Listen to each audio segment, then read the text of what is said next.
اللہ رب العزت نے ہماری زندگی کو دکھوں اور سکھوں کے ساتھ مزین کیا ہے۔ کوئی بھی شخص اس دنیا میں ایسا نہیں ہے کہ جس کی تقدیر میں اللہ رب العزت نے صرف دکھ لکھے ہوں، اور کوئی بھی شخص ایسا نہیں ہے کہ جس کی تقدیر میں اللہ رب العزت نے صرف سکھوں کو لکھا ہو، کیونکہ یہ دنیا دارالآزمائش ہے، یہ دارالجزا نہیں ہے، دارالسلام نہیں ہے، یہ دارالامتحان ہے۔ یہاں ہر شخص آنے والا آج بھی حالت آزمائش کے اندر ہے، اور ہمارے بعد جو لوگ آئیں گے وہ بھی حالت آزمائش کے اندر ہے۔ اللہ رب العزت کسی کو دکھ دیکھ کے آزما رہا ہے اور کسی کو سکھ دے کر آزما رہا ہے۔ انسان کی کمزوری ہے، یا یوں کہہ لیں کہ میری آپ کی کمزوری ہے کہ ہمیں جب سکھ ملتے ہیں تو ہم سکھ کے بہت جلد عادی ہو جاتے ہیں، جب دکھ ملتے ہیں تو دکھوں سے ہم بہت جلد اکتا جاتے ہیں۔ تو میں کئی بار بیانات کے اندر یہ نقطہ آپ حضرات کی خدمت میں عرض کرتا رہتا ہوں کہ اللہ والو، یہ جو پتیاں لگتی ہیں نا، یہ دکھوں میں لگتی ہیں، یہ سکھوں میں نہیں لگتی۔ جو ترقیاں ہوتی ہیں، یعنی انسان کی جو روحانی پرواز ہوتی ہے یا آخرت کے درجات بلند ہوتے ہیں، وہ حالت آزمائش میں ہوتے ہیں، حالت دکھ میں ہوتے ہیں، عمومی طور پہ حالت سکھ میں نہیں ہوتے۔ کیونکہ جب سکھ ملتے ہیں تو انسان اللہ سے غافل ہو جاتا ہے۔ کیا ہوتا ہے؟ اللہ سے غافل ہو جاتا ہے۔ میں آپ کو ایک چھوٹی سی مثال دیتا ہوں تو انشاءاللہ جو میں نے بات کہی ہے یہ سارا اس کا لب لباب آپ کو سمجھ آ جائے گا۔ جیسے میں آپ حضرات کے اندر سے خوف نکالنے کے لیے تمہید باندھ رہا ہوں کہ اللہ والو آپ کا یقین، اعتقاد، اعتماد اللہ کے اوپر بن جائے کہ اگر کل سکھ تھے تو وہ بھی یار کی طرف سے، اور اگر آج دکھ بھی ہیں تو وہ بھی یار کی طرف سے ہیں۔ تو آپ کا مقصود اور مطلوب کیا بن جائے؟ فرضوان من اللہ اکبر، اللہ کی رضا بہت بڑی ہے، آپ اللہ کی رضا پہ راضی ہو جائیں۔ جب اللہ کی رضا پہ راضی ہو جائیں گے پھر دکھ دکھ نہیں لگے گا، سکھ سکھ نہیں لگے گا۔ کیوں؟ جو نعمت اللہ نے دی ہے آپ کی نظر اس نعمت پہ نہیں جائے گی، دینے والے پہ جائے گی۔ آزمائش لمبی یا اس کا دورانیہ لمبا اس وقت ہوتا ہے اللہ والو جب ہماری نگاہ نعمت کے اوپر اٹک جاتی ہے، نعمت کے اوپر اٹک جاتی ہے۔ جب سیدنا ابراہیم علیہ السلام کو اللہ رب العزت نے آخری عمر میں اولاد دی، آخری عمر میں اولاد دی، 2-3 روایات آتی، 80 سال میں اولاد ہوئی، 90 سال میں اولاد ہوئی، 99 سال میں اولاد ہوئی، تو آپ اس کو یوں کہیں گے کہ آخری عمر میں اولاد ملی۔ دعائیں مانگتے رہے مانگتے رہے مانگتے رہے، اے اللہ مجھے اولاد سے نواز، مجھے اولاد نرینہ عطا فرما، مجھے اولاد سے نواز۔ تو جب اولاد ہوئی تو آپ کو معلوم ہے کہ جب یہ نعمت ملتی ہے تو اس وقت شاید اس کی اتنی خوشی نہیں ہوتی یا دل اتنا اٹکتا نہیں ہے۔ جب بچہ 2-3-4 ماہ کا ہو جاتا ہے تو پھر ماں باپ کا جو دل ہے وہ اولاد کی محبت میں اٹکنا شروع ہو جاتا ہے، یعنی وہ محبت اب دل میں گرہ لگانا شروع کر دیتی ہے۔ اس طرح بچہ جب 2 سال کا ہو جاتا ہے، چلنا پھرنا یا تھوڑا سا بولنا شروع ہو جاتا ہے تو ماں باپ کی وہ کیا بن جاتا ہے؟ مجبوری۔ یعنی اب ماں باپ اس کی خوشی میں خوش ہیں اور اس کی ہر رضا میں راضی ہیں۔ اب اس ماں باپ کا مقصود اور مطلوب کیا بن جاتا ہے کہ بچے کو کچھ نہیں ہونا چاہیے، بچے کو کچھ نہیں ہونا چاہیے۔ تو اللہ جب یہ کیفیت آ جاتی ہے تو بس میرے اللہ کا نظام حرکت میں آ جاتا ہے کہ تو دینے والے کو بھول گیا ہے، جو دیا ہے تو اس میں اٹک گیا ہے۔ جب سیدنا ابراہیم علیہ السلام کا شہزادہ 5-5.5 سال 6 سال کا ہوا، یعنی سیدنا اسماعیل علیہ السلام اب صحن میں دوڑ رہے ہیں، جس طرح بچہ دوڑ رہا ہوتا ہے، تو جب ابراہیم علیہ السلام نے محبت بھری نگاہ سے اپنے شہزادے کو دیکھا تو بس میرے رب کا نظام حرکت میں آ گیا کہ اس کو اس نگاہ سے کیوں دیکھا ہے، جس محبت بھری نگاہ سے دیکھا ہے وہ نگاہیں تو صرف میرے لیے ہیں۔ اب یہ شرک برداشت نہیں ہے، اب نبی تو شرک نہیں کرتا، نبی تو شرک نہیں، وہ سے پاک ہوتا ہے، لیکن اللہ محبت کے اندر بھی یہ نگاہ کو برداشت نہیں کرتا کہ جس نگاہ سے تو میرا دیدار کرنا چاہتا ہے تو اس نگاہ سے بھی کسی کو دیکھ، یعنی اتنی محبت کے ساتھ بھی تو کسی کو دیکھ، یہ مجھے گوارا نہیں ہے، یہ مجھے گوارا نہیں ہے۔ تو اللہ رب العزت نے پھر اسی اولاد کے اوپر آزمائش ڈالی کہ جس کو اتنی محبت بھری نگاہ سے دیکھا ہے، اب اسی کو میری راہ میں قربان کرو، میرے حکم پہ قربان کرو۔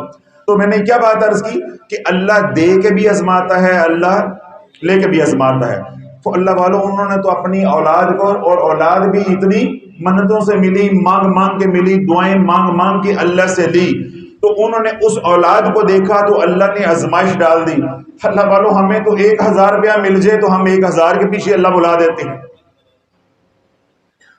ہمیں موٹر سائیکل مل جائے تو اللہ بھول جاتا ہے، گاڑی مل جائے تو اللہ بھول جاتا ہے، شادی ہو جائے۔ کتنے لوگ یہاں پہ نوجوان آتے ہیں، پہلے وہ آتے رہتے ہیں، حضرت صاحب میری شادی نہیں ہو رہی، حضرت صاحب میری شادی نہیں ہو رہی، دعا کرتے ہیں شادی نہیں ہو رہی، جب شادی ہو جاتی ہے پھر بھول جاتے ہیں۔ اب منہ نیچے کرنے سے کیا بن جائے گا، چھٹیاں تو ہو گئی جو ہونی تھی، جب شادی ہو جاتی ہے پھر پیر بھی بھول جاتا ہے، خان کا بھی بھول جاتی ہے، اللہ کا ذکر بھی بھول جاتا ہے۔ پھر شادی کے بعد جب چمٹے کھڑکتے ہیں، برتن کھڑکتے ہیں تو پھر ریگولر ہو جاتے ہیں، پھر باقاعدہ ہو جاتے ہیں، پھر آتے ہیں حضرت صاحب وہ گھر میں نا امی کے ساتھ کچھ مسئلہ چل رہا ہے، بیوی کے ساتھ کچھ مسئلہ چل رہا ہے۔ تو بھائی اگر پہلے ہی تو اپنا تعلق اللہ کی رضا کے لیے جو یہاں ہے یا اللہ کے ساتھ جو تعلق ہے اس کو تو درست رکھے گا تو یہ آزمائش آئے گی نہیں، یہ آزمائش آئے گی نہیں۔ شروع میں نے یہ بات عرض کی کہ انسان کی کمزوری کیا ہے کہ جب سکھ ملتے ہیں تو انسان اللہ کو بھول جاتا ہے، جب دکھ ملتے ہیں تو راتوں کو اٹھ کے کرلاتا ہے کہ بس یہ گھڑی کسی طریقے سے ختم ہو۔ تو میں نے آپ سے عرض کیا تھا کہ میں ایک مثال دیتا ہوں، انشاءاللہ آپ کو یہ نقطہ سمجھ آ جاتا۔ جس طرح میں نے آپ حضرات کو یہ بات سمجھائی، ایک اللہ والے جو ہے اپنے پاس آنے والے لوگوں کو یہ نقطہ سمجھا رہے ہیں لیکن ان کی سمجھ میں نہیں آ رہا، تو آپ نے فرمایا کہ اب ہم سمجھائیں گے نہیں، اب ہم دکھا دیں گے۔ پہلے بتایا ہے، اب دکھا دیں گے کہ انسان سکھ میں کیسے اللہ کو بھولتا ہے اور دکھ میں پھر کیسے اس کی طرف متوجہ ہوتا ہے، اس کرلا کے پھر اس کو یاد کرتا ہے۔ پھر تو یوں رو رہا ہوتا ہے جیسے زندگی میں معاذ اللہ اس نے کوئی سکھ دیا ہی نہیں ہے، زندگی دکھوں کی عبارت ہے، پھر تو یوں کرلاتا ہے۔ اب متعلقین نے کہا کہ حضرت ہمیں وہ دکھا دیں جو آپ سمجھا رہے تھے، ہمیں سمجھ نہیں آیا، اگر آپ دکھا دیں گے تو ہمیں اچھی طرح ذرا سمجھ آ جائے گا۔ تو شیخ اپنے مریدین کو، اپنے متعلقین کو وہ بزرگ لے کے چھت پہ چڑھ گئے۔ توجہ ہے، کہاں چڑھ گئے؟ چھت پہ۔ جس طرح اب ہم اوپر والی منزل پہ چلے جائیں، خانقاہ کی چھت پہ چلے جائیں، اب نیچے سے لوگ گزر رہے ہیں تو آپ نے اپنی جیب سے سکے نکالے، یعنی اس زمانے میں تو اشرفیاں ہوتی تھیں، سکے ہوتے تھے، وہ سکے نکالے تو وہ نیچے پھینک رہے ہیں۔ کیا کر رہے ہیں؟ نیچے پھینک رہے ہیں۔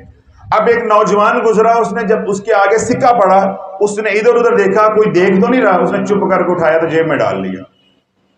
پھر دوبارہ انہوں نے سکہ پھینکا تو اس نے اٹھایا تو جیب میں ڈال لیا۔ پھر سکہ پھینکا تو اس نے اٹھایا تو جیب میں ڈال لیا۔ اس نے سوچا بھی نہیں ہے، وہ متوجہ بھی نہیں ہوا کہ یہ کون پھینک رہا ہے۔ کیوں؟ اس کی غرض کیا ہے؟ مال ہونا چاہیے، جہاں سے بھی آ رہا ہے۔ اس نے دینے والے کی طرف توجہ بھی نہیں کی کہ یہ کون پھینک رہا ہے اوپر سے سکے، کہ میں اوپر دیکھوں، نگاہ کروں، میں پوچھوں یہ میرا ہے بھی نہیں ہے، یہ کون پھینکتا جا رہا ہے۔ اب وہ کیا کر رہے ہیں؟ سکہ آتا ہے اٹھاتا ہے جیب میں، سکہ آتا ہے اٹھاتا ہے جیب میں۔ جب وہ اس میں مشغول ہو گیا کہ سکہ جا رہا ہے، سکہ اٹھا رہا ہے، سکہ جا رہا ہے، سکہ اٹھا رہا ہے، اسی دوران انہوں نے ایک روڑا پکڑ کے پھینکا جو اس کو جا کے لگا، تو فوراً وہ متوجہ ہوا کہ یہ کون پھینک رہا ہے، یہ کون پھینک رہا ہے۔ جہاں سے سکے آ رہے تھے، اشرفیاں آ رہی تھی یا درم آ رہے تھے، وہیں سے روڑا آیا ہے۔ جب تک اشرفیاں آتی رہی ہیں توجہ نہیں کی، ایک معمولی سا کنکر آیا ہے، ایک معمولی سا روڑا آیا ہے تو فوراً آواز آ گئی ہے کون پھینک رہا، کون پھینک رہا ہے۔ تو بے نہیں اللہ والو، آج ہمارا بھی یہ حال ہے کہ اللہ رب العزت نے ہمیں ان گنت نعمتوں سے نوازا ہے، کبھی ہم نے مڑ کے نہیں سوچا یا دیکھا کہ اللہ رب العزت مجھے نعمتیں دیے جا رہا ہے، وہ کچھ اللہ نے مجھے دے دیا ہے جس کا میں استحقاق بھی نہیں رکھتا تھا، جس کا میں مستحق بھی نہیں تھا، تو اللہ نے بن مانگے مجھے اتنا کچھ عطا کر دیا ہے۔ اگر یار نے آج تھوڑی سی تتی ہوا بھیج دی ہے تو میں نے کرلانا شروع کر دیا ہے، اللہ ہم نے تیرا کیا بگاڑا ہے؟ معاذ اللہ، سیدھے کفریہ فکرے، ہم نے اللہ کا کیا بگاڑا ہے؟ ہمارے دن نہیں بدلتے، ہمارے حالات نہیں بدلتے، ہمارے گھر سے بیماری نہیں نکلتی، ہمارے گھر سے آزمائشیں نہیں نکلتی۔ بھائی تیرے گھر میں جب نعمتیں آ رہی تھی، اگر آپ بازار سے امرود لینے کے لیے جاتے ہیں، آپ جا کہتے ہیں جی یہ امرود دے دیں، کتنے لینے ہیں؟ 2 کلو دے دیں، تو 2 کلو امرود لے کر آتے ہیں، اس میں مثال کے طور پہ 20 دانے آتے ہیں۔ اللہ والوں 20 دانوں میں اگر ایک دانے میں کیڑا نکل آتا ہے تو صبر نہیں کرتے؟ صبر کرتے ہیں نا؟ تو کیڑے والا بھی اللہ کی طرف سے ہے، تو جو میٹھا نکلا ہے وہ بھی اللہ ہی کی طرف سے ہے۔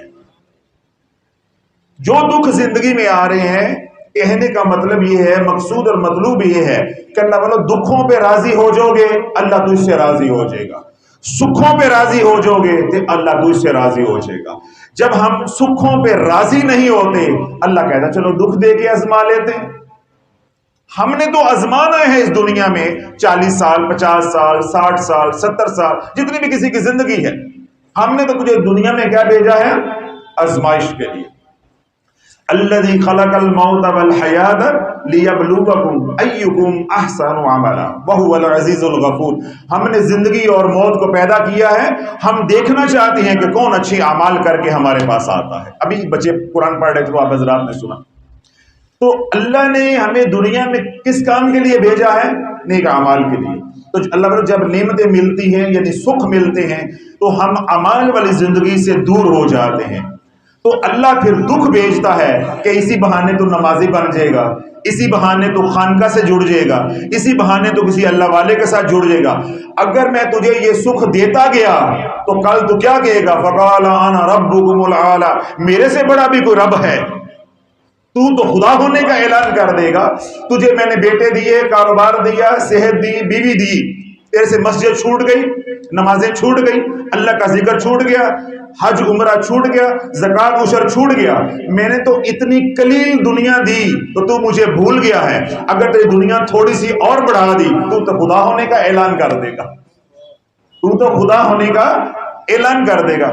تو اس لیے اللہ والو، اگر آپ یہ چاہتے ہو کہ اللہ رب العزت نے جو نعمتیں مجھے دی ہوئی ہیں وہ نعمتیں میرے پاس ہمیشہ رہے، اللہ ان میں برکت ڈالے، پھر اٹھتے بیٹھتے ان نعمتوں کا شکر ادا کر دو۔ لئن شکرتم لازیدنکم، جتنا تم شکر ادا کرو گے اللہ تمہیں اور دیتا جائے گا، اور دیتا جائے گا، اور دیتا جائے گا۔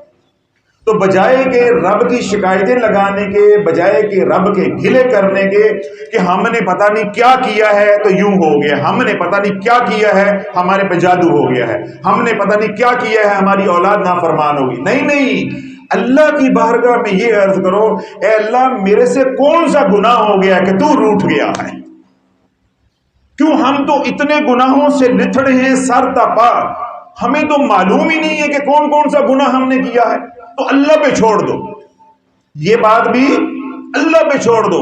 اے اللہ جس گناہ سے تو ناراض ہوا اور تو نے مجھے اپنی رحمت سے دور کر دیا، وہ گناہ معاف کر دے، وہ گناہ معاف کر دے۔ اب ہمیں تو معلوم ہی نہیں نا، یا تو آپ کو معلوم ہو پھر تو آپ نام لے کے کہیں گے کہ یا اللہ وہ میں نے گناہ کیا وہ معاف کر دے۔ اب ہم نے تو اتنے گناہ کیے ہیں یا اتنے گناہ کرتے ہیں دن رات، تو ہم کیسے اللہ کی بارگاہ میں التجا کریں گے کہ یا اللہ فلاں معاف کر دے؟ یا ہمیں عاجز کو کیسے معلوم ہوگا کہ اللہ کس گناہ سے روٹھا ہے؟ تو یہ بات اللہ پہ چھوڑ دے کہ یا اللہ میں نے دن رات گناہ کی ہے، دن رات تیری نافرمانی کی، جب تو نے میرے اوپر اچھے حالات بھیجے تو میں نے تیرے طرف پیٹھ کر لی، میں نے مڑ کے نہیں دیکھا، بس جس گناہ گناہ سے روٹ کے تو نے مجھے پکڑا ہے، ان بطش ربک لشدید، اللہ کی پکڑیں بڑی سخت ہیں، تو جس گناہ سے تو نے ناراض ہو کے مجھے پکڑا ہے یا اللہ تو وہ گناہ معاف کر، اس گناہ کو معاف کر دے۔ تو اللہ والو اللہ سے مانگو گے تو کیا ہوگا؟ اللہ وہ گناہ بھی معاف کر دے گا، ان حالات سے بھی نکال دے گا، ان حالات سے بھی نکال دے گا۔ یہ فارمولہ ہے، یہ کلیہ ہے، یہ طریقہ ہے اللہ کو منانے کا۔ اور ہمارا طریقہ کیا ہے؟ عاملوں کے پاس جانے کا، جب جیب میں پیسہ ہے تو پھر یہ جگہ یاد نہیں آتی، پھر تو ہسپتال یاد آتا ہے. کیوں؟ کون سی جگہ یاد آتی؟ بیمار ہو گئے مثال کے طور پہ تو ہسپتال. اچھی بات ہے، میں برا نہیں کہہ رہا، ہسپتال یاد آتا ہے. جب ہسپتال سے ڈاکٹروں نے جواب دے دیا تو پھر عامل یاد آتے ہیں. اور ذرا حضرت صاحب میری ماں کا نام یہ ہے، میرے بیٹے کا نام یہ ہے، بیٹے کو ڈاکٹروں نے جواب دیا، ذرا حساب لگا کے تو بتائیں کیا مسئلہ ہے اس کا. بھائی حساب تو نے اپنے گناہوں کا لگانا ہے، تو حساب کس کا لگوانے کے لیے چل پڑا؟ پھر بھی اللہ یاد نہیں آیا.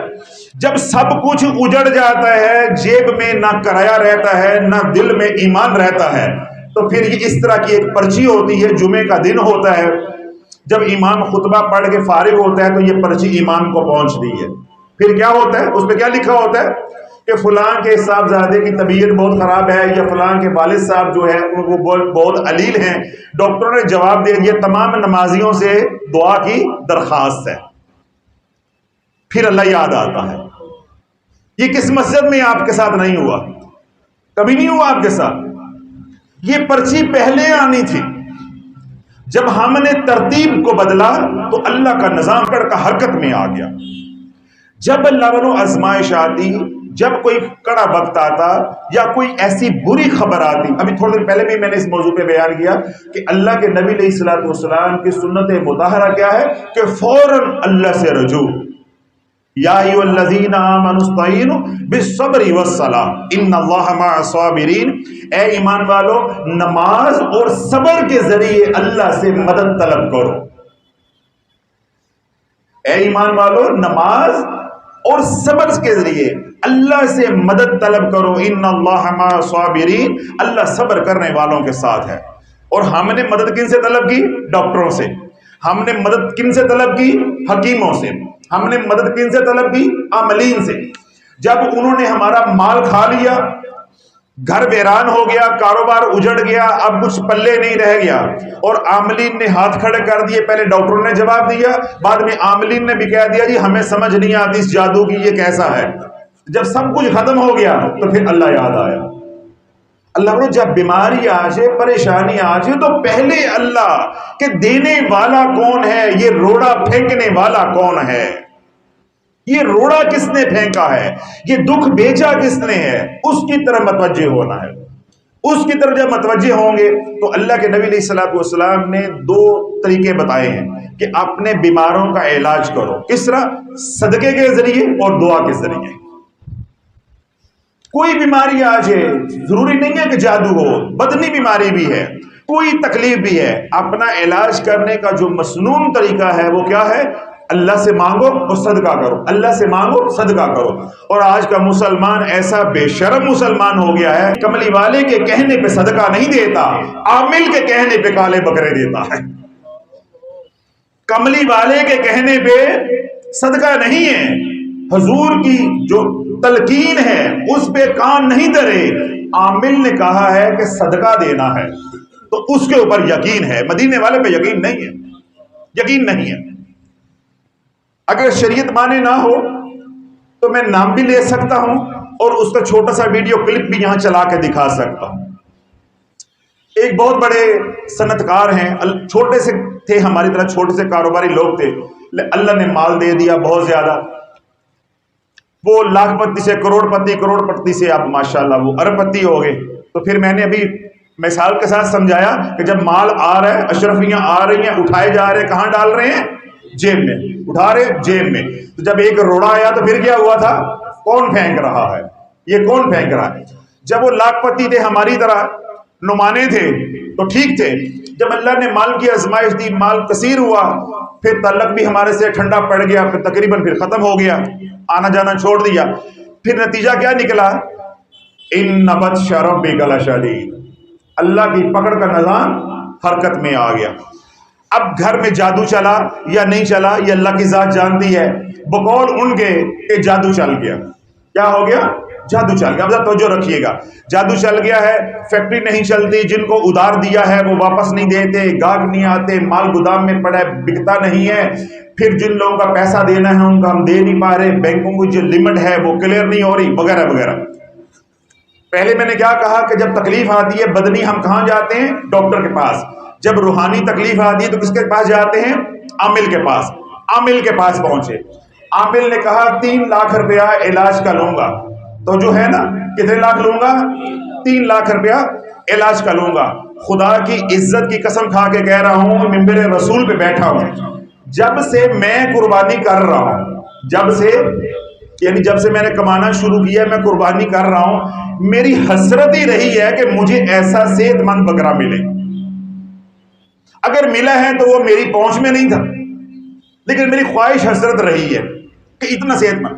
7 بکرے اتنی صحت مند کہ آج کے دور میں وہ کم از کم 3 ساڑھے 3 لاکھ 4 لاکھ کا ایک بکرا ہو. یعنی قربانی میں جو بکرے بھی اتنے ماشاءاللہ بڑے بڑے بکرے، 7 بکرے اور 1 ویڑی. گھر میں گراج کے اندر عامل ہے، کسائی ہے، اس کے بچے ہیں، ذبح ہو رہے ہیں. کیا ہو رہا ہے جی؟ اتارا کیا جا رہا ہے. کیا کیا جا رہا ہے؟ اتارا. سمجھتے ہیں نا اتارا کہ جادو کی کاٹ کی جا رہی ہے، جادو کی کاٹ کی جا رہی ہے. اب اللہ بولو اگر وہ بکرا، یہ 4-5 سال پرانی بات ہے، اگر وہ ایک بکرا 1 لاکھ روپے کا بھی ہو تو 7 بکرے کتنے کے ہو گئے؟ 7 لاکھ کے. 2-3 لاکھ کی ویڑی ہو گئی، 10 لاکھ ہو گیا. 3 لاکھ عامل لے گیا. 13 لاکھ روپیہ تو نے عامل کے کہنے پہ قربان کر دیا. اگر کملی والے کے کہنے پہ تو نے زکات دی ہوتی آج یہ حالات نہ ہوتے، آج یہ حالات نہ ہوتے. عامل نے کہا کہ اتارا کرنا ہے تو عامل کی بات پہ یقین آ گیا. اللہ کے نبی نے فرمایا ہے کہ تم زکات دو گے اللہ مال کو بڑھا دے گا. جب مال کے اندر سے میل نکل جائے گی بیماریاں آئیں گی نہیں، تکلیفیں آئیں گی نہیں، تکلیفیں آئیں گی نہیں. آج بلکہ مجھے انگلینڈ سے ایک صاحب نے تنزن مجھ سے بات کی، پوچھا کہ یہ جو لوگ آپ اہل ذکر ہوتے ہیں، پیر فقیر ہوتے ہیں، آپ کی زندگی میں کوئی پریشانیاں نہیں ہوتی؟ آپ کی زندگی میں پریشانیاں نہیں ہوتی؟ میں نے کہا کبھی تو نے پیر فقیر کی زندگی پڑھی نہیں ہے. جو تمام پیروں کے پیر ہیں، فقیروں کے فقیر ہیں، کبھی ان کی زندگی پڑھ، تجھے تمام انبیاء علیہ السلام کے مسائب بھول جائیں گے. اللہ نے وہ مسائب کے سلسلے توڑے ہیں، اپنے نبی کے اوپر اتارے ہیں کہ تجھے بقیہ انبیاء کے اوپر جو آزمائشیں ہیں وہ ساری بھول جائے.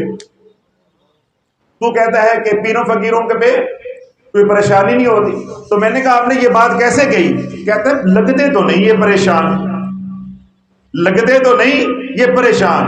میں نے کہا بس یہ نقطہ تجھے سمجھ نہیں آیا، یہ نقطہ، یہ بات واقعی تجھے سمجھ نہیں آئی، اس لیے تو بھٹک گیا ہے کہ اللہ والوں کے اوپر آزمائشیں نہیں آتی، یا برے حالات نہیں آتے، یا کڑے حالات نہیں آتے، یا بیماریاں نہیں آتی، یا غم نہیں آتے. اللہ والوں جتنے اللہ والوں کے اوپر غم آتے ہیں، پہاڑ ٹوٹتے ہیں، عوام الناس ہمارے جیسی تو سوچ بھی نہیں سکتے.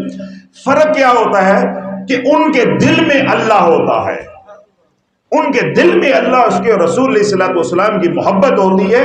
غم کی جرت نہیں ہے وہ اندر بھی آ جائے. کیوں؟ جہاں اللہ آ جاتا ہے وہاں اللہ چھا جاتا ہے. جہاں اللہ آ جاتا ہے وہاں اللہ چھا جاتا ہے. پھر جہاں اللہ چھا جاتا ہے وہاں پھر کسی اور کا بسیرا نہیں ہو سکتا. جہاں پھر اللہ آ جاتا ہے اللہ چھا جاتا ہے.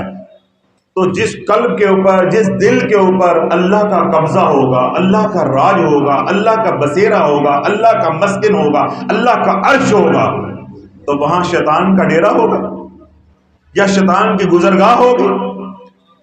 تو جو غم کو غم بنا دیتا ہے، ہوا بنا دیتا ہے، وہ تو شیطان ہوتا ہے.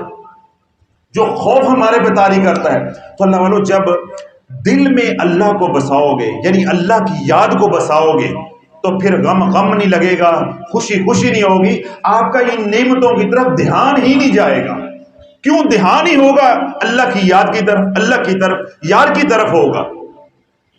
تو یہ نعمتیں بھی کس درجے میں آ جائیں گی؟ چاہے اولاد کی نعمت ہے، چاہے بیوی کی نعمت ہے، چاہے کاروبار ہے، چاہے یہ مسجد ہے، خانقاہ ہے، کوئی بھی نعمت ہے، یہ کس درجے میں آ جائے گی؟ ضرورت کے درجے میں.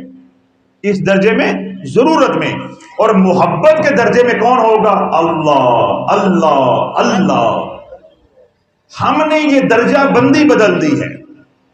ہم نے کیا کیا ہے؟ درجہ بندی بدل دی ہے. اللہ کو معاذ اللہ ہم لے آئے ضرورت کے درجے میں.